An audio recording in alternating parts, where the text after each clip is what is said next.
Bueno, los panoramas cambian. De hecho, la misma elección de Vance, del presidente Trump, tratando de equilibrar, pues, un hombre de 39 años, un hombre que viene de abajo, pero también de los blancos rurales, pero que viene a la ciudad, llega a ser hasta inversionista, se incursiona en la política. O sea que cada uno quiere equilibrar más o menos lo que no pudiera tener, aunque Vance tiene un perfil muy parecido a Donald Trump. Entonces le pregunto a Jaime Genao, Jaime, ¿cuáles son esas diferencias? ¿Qué es lo que ofrece uno y qué es lo que ofrece otro en cuanto a su campaña política para querer convencer a los electores? Sí, bueno, mira, brevemente, son propuestas generalmente parecidas, pero con contrastes muy ladeados. Una de las propuestas más específicas es la propuesta migratoria de los candidatos.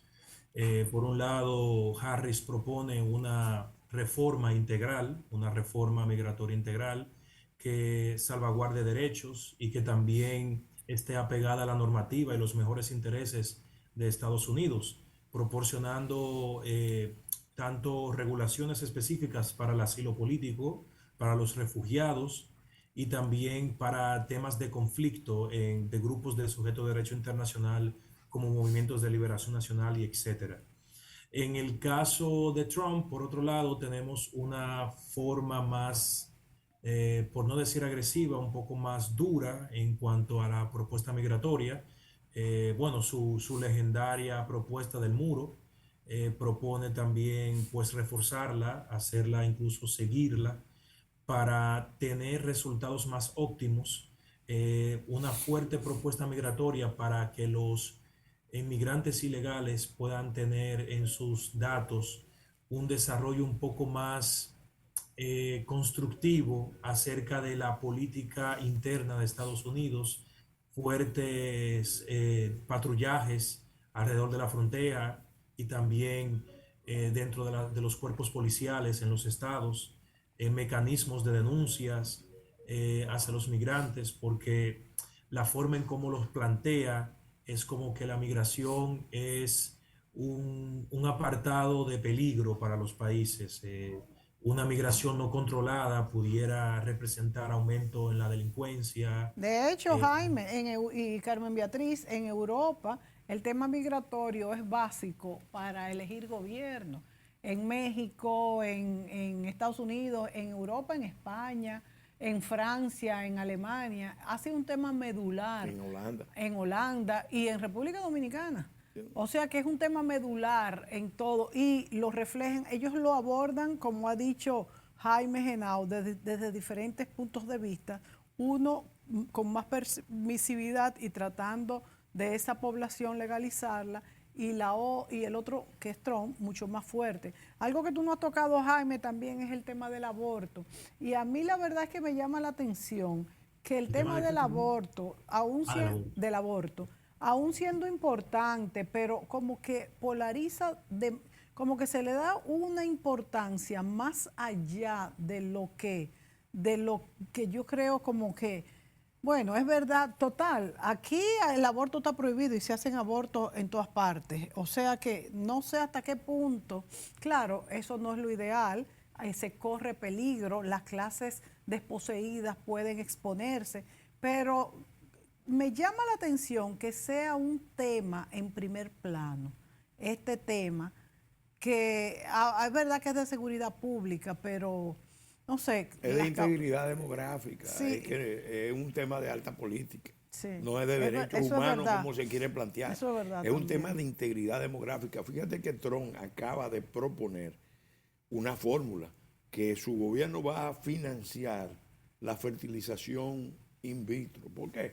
Porque ellos están viendo que la declinación de la familia, la estructura familiar tradicional de los blancos Sí, anglosajones sí, protestantes está decayendo frente a grupos migrantes que ya no son minorías marginales, no son son minorías ya. minorías decisivas. Sí. Entonces, ahí implica un cambio en la recomposición del poder y ellos lo están planteando como un elemento no lo dicen así abiertamente, pero es un elemento de seguridad, de integridad demográfica, que es tan importante como la integridad territorial.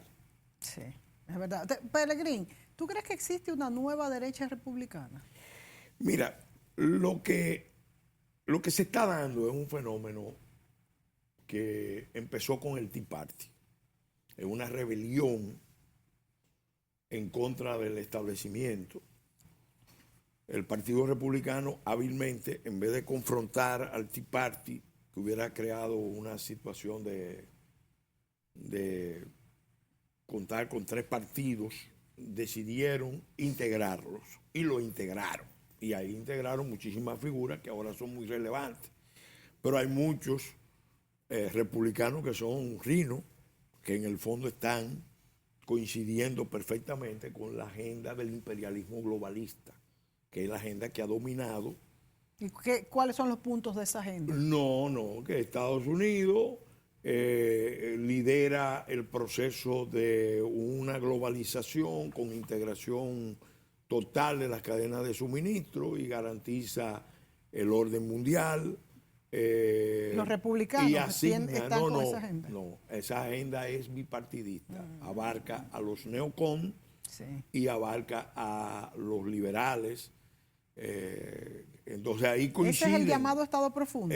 No, el Estado profundo va más allá, porque ahí están todas las estructuras de poder, lo que en un tiempo denunció el general Eisenhower, el último discurso del general Eisenhower cuando habló del complejo industrial militar. A eso hay que agregarle ahora el complejo industrial militar, el complejo farmacéutico, el complejo de los Big Tech, que están, todos vienen de tecnologías de defensa.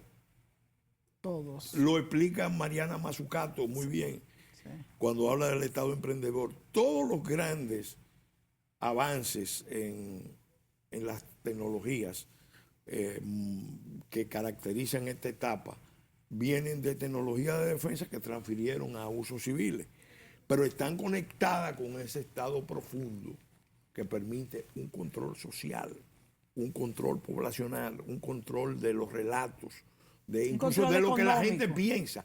Porque a todo esto, eso va acompañado de una ideología que es la ideología del transhumanismo. En otras palabras, que la condición humana se puede recrear a voluntad y conforme a las potencialidades de las nuevas tecnologías de la cuarta revolución industrial. Nos quedan 2 minutos. Se dice que eso es, ¿cómo se dice? Teoría de la conspiración. No, eso está más que probado.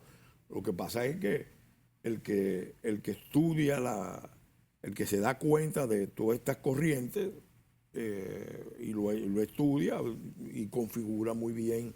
Por ejemplo, el informe Kissinger se develó ahora recientemente. ¿Qué revelaba el informe Kissinger en el año 75 cuando se aprobó?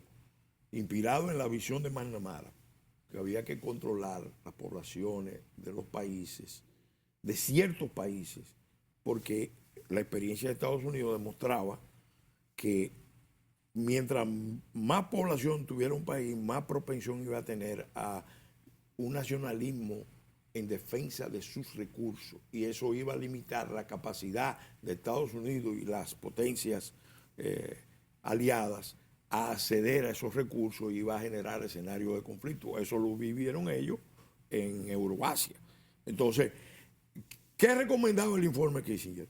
Que eso se hiciera de manera encubierta, promoviendo los derechos humanos, porque la gente no podía percibir que eso era resultado de un plan de las potencias. Hay agendas encubiertas en todos esos planes. En todos esos campos hay muchas agendas encubiertas en nombre, y lo más cínico de todo es que es en nombre de los derechos humanos, en nombre de las personas. Pero en el fondo hay una tecnología de la cuarta revolución industrial que no la pueden poner en práctica hasta que no eliminen los escollos de lo que Octavio Paz llamaba los particularismos. Cuando Octavio Paz en Tiempo Nublado describe la revuelta de los particularismos, está hablando de la resistencia de los pueblos, de las naciones, de las culturas, de las tradiciones, de las estructuras familiares, de las estructuras intermedias de la sociedad, a la imposición de un orden